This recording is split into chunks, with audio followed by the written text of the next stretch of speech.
గురుగారు ఈ శక్తిని దారబోయడము లేదంటే శక్తిపాతం ఇవ్వడము ఎలాగే గురుగారు అది ఎట్లా?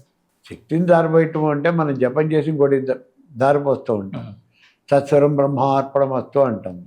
లేదా ఎవరికైనా ఒంట్లో బాగాలేదు వాడి పేరు చెప్పి అక్కడ నీళ్ళు వదిలిపెడతాం. ఆ తీర్థం తీసుకెళ్ళి వాడి గుంతలో పోస్తాం. అంటే ఈ మంత్రం చేసి జపం చేసినటువంటి ఫలితం అంతా కూడా వాడికి దొరుకుతుంది అని చెప్పేసి అంటాం. శక్తిపాతము అని అంటే అది అంటే డిఫరెంట్. గురువు గారు మంత్రం చెప్పిన తర్వాత కొంతకాలం శిష్యుడు మంత్రం చేస్తాడు. చేసిన తర్వాత సామాన్యంగా జరిగేది మహానవమి రోజున రాత్రి 12వ గంటలో శిష్యుడు వచ్చి గురువు గారికి నమస్కారం చేస్తాడు.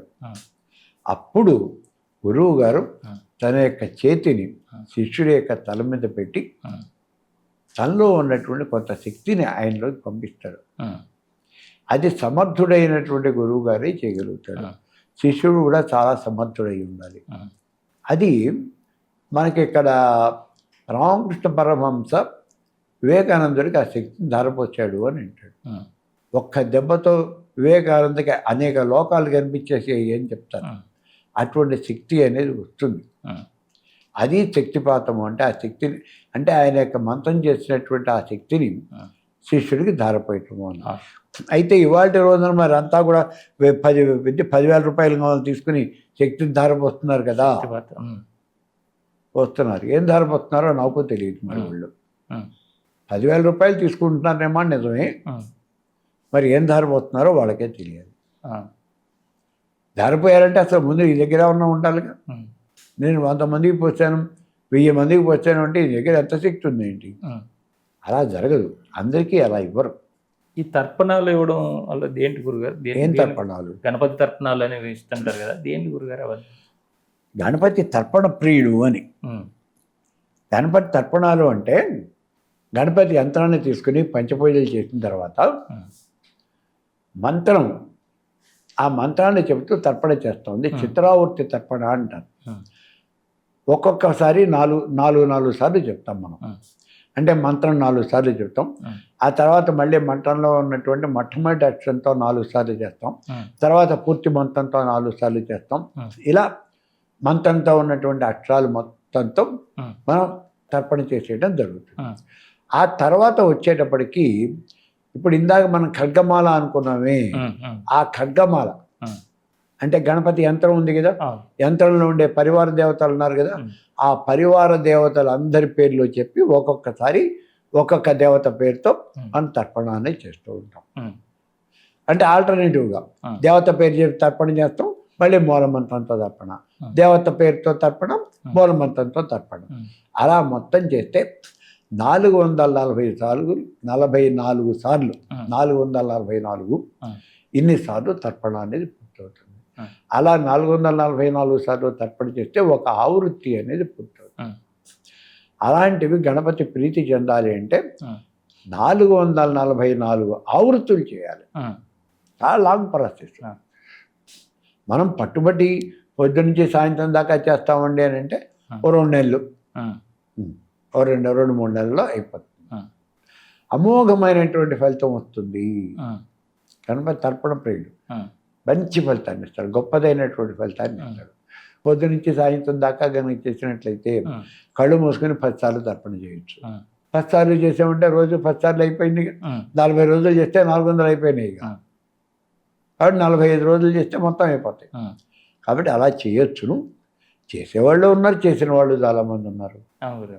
ఇది ఇది ఇది ఎవరికి అవసరం పడుతుంది గురుగారు? అంటే ఎవరైనా చేయాలని లేదా ఏదైనా దీని గురించి జరగనటువంటి పనులు, ముందుకెత్తినటువంటి పనులు ఉన్నాయి, ఆ పనులు అవటం లేదు అంటే అప్పుడు ఇలాంటివి చేస్తాం, ఇలాంటి తర్పణ చేస్తాం. ఈ దశమహావిద్యల్లో బగళాముఖి అంటారు. అంటే అదేనో ప్రత్యేకంగా ఎక్కువగా చేయవలసిన సాధన గురుగారు ఏంటి ఎక్కువ మంచి ఉంటుందండి? బగళాముఖి ప్రత్యేకం అంటే స్తంభన విద్యది, వాక్స్తంభన. గురుగారు ఎదుటివాడి యొక్క నోరు కట్టేయాలి, వాడి నోట నుంచి మాట రాకూడదు. ఆ మంత్రమే అది. ఓం హ్రీం బగళాముఖి సర్వదుష్టానం వాచ్యం ముఖం. అక్కడ చెప్పింది కూడా సర్వదుష్టానం, దుర్మార్గుడి యొక్క వాచ్యం ముఖం పతంస్తం భయజుఖాంకే లయ బుద్ధి వినాశయ. వాడి నోరు పడిపోవాలి, కాళ్ళు పడిపోవాలి, నోటి వచ్చి మాట రాకూడదు, బుద్ధి పాడైపోవాలి, నాశనం అయిపోవాలి. అనే మనం కోరుతున్నాం, దుర్మార్గుడికి, అంతేగాని సన్మార్గుడికి కాదు. ఇది మీరు సన్మార్గుడి మీద కనుక ప్రయోగిస్తే అది కొంచెం ఇబ్బంది అవుతుంది, మీకు కూడా ఇబ్బంది అవుతుంది. అందుకని మంత్రశాస్త్రంలో మంత్రాలు ప్రయోగించేటప్పుడు చాలా జాగ్రత్తగా, అమితమైనటువంటి జాగ్రత్తగా ఉండాల్సింది.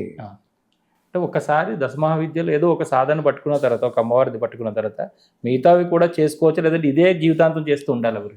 మిగిలినవి కూడా చేసుకోవచ్చు, ఏదైనా చేసుకోవచ్చు. కాకపోతే ఒకటి ముందు పర్ఫెక్ట్గా పట్టుకోవాలి.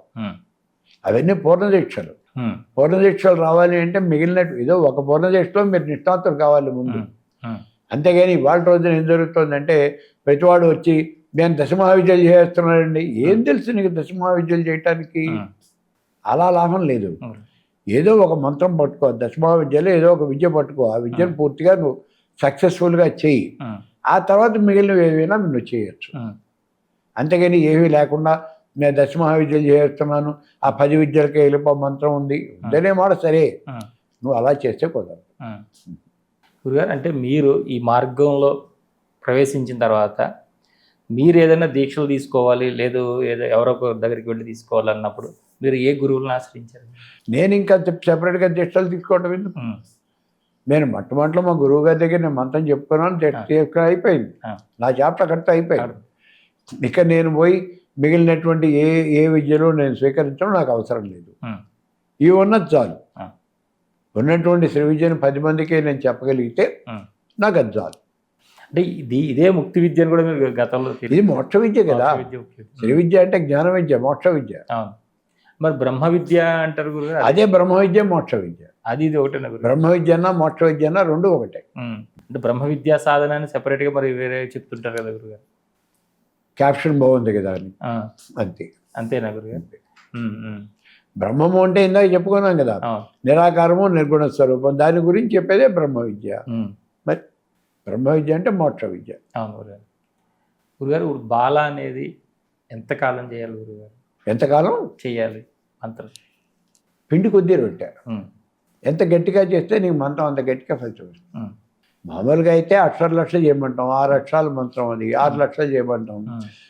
ఆ తర్వాత చెయ్యవయ్యా, నువ్వు ఇంకా ఇంకా ఇంకా 12 కోట్లు చేసావనుకో, అమ్మవారు వచ్చి ఎదురుకుండా నుంచుంటుంది కదా, ఇంకో 12 కోట్లు చేసావనుకో ఆవిడ నీతో మాట్లాడుతుంది కదా, ఇంకా ఎక్కువ చేసావనుకో నీతో వచ్చి పాచికలాడుతుందిగా కదా. మరి అవి ఎన్ని చేయాలి అని అంటే మ్యాక్సిమం చేస్తూ ఉంటామే, అట్లా బతుకున్నంత వరకు చేస్తూ ఉంటామే.